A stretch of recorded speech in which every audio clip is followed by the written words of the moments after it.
Hello. Today I'll be talking to you about buying and leasing the Volkswagen Jetta Hybrid. My name is Jorge Garcia. What we're going to be dealing with is the specific mentality of a college student that is at a certain time in their life when they're working towards a degree, they have a certain earning potential, but in a few years they will have a much higher earning potential, and that leaves for a certain situation to be considered when buying or leasing a car. Now we'll be dealing with which is the preferable option when it comes to buying or leasing a car. We will be using several cash flow diagrams in order to directly analyze the costs. I'm going to be making a final recommendation based on those costs and factoring into account the options, the audience, and the hypotheses we develop.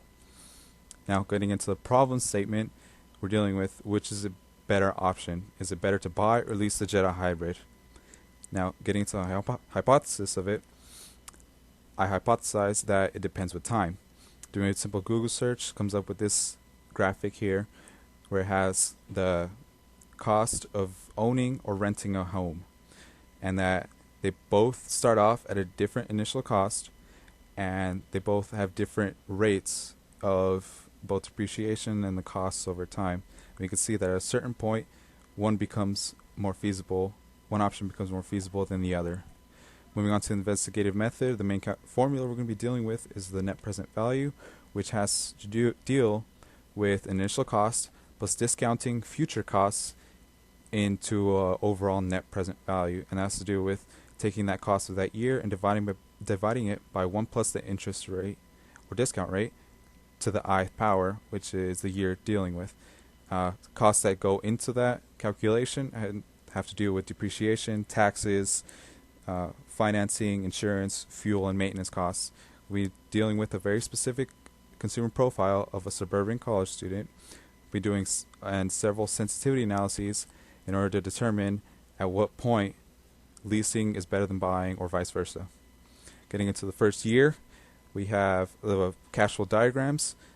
Initial cost of the vehicle for a buy option is $25,000. First year costs of the vehicle are factored into account, as well as the depreciation after 1 year of the value of the vehicle, which will be sold back, and which is $14,806, leaving a net present value of negative $14,915. In the lease option, we have $2,349 as the down payment, first year maintenance and different costs, as well as penalties for terminating the lease early of $7,268, leaving a net present value of negative $9,337. It is at this point, 1 year, that leasing is the better option. Let's see how that changes with time. For the buying option, that has changed to negative $19,388, and as we can see, the vehicle has depreciated further, leaving with a less resale value. For the lease, we have more costs incurred, so the net present value has gone up as well to negative $16,099, and the lease is still a better option at the 2 year mark. Let's see how that changes in year 3. In year 3, the buying option has gone to negative $25,683, which is more than the initial cost of the vehicle, and the lease has also gone up to negative $24,760, and now the gap is lessened to about $1,000. Leasing is still the better option, but let's see how that changes. And at year 4, the leasing option has now become more expensive than the buying option by about $1,500.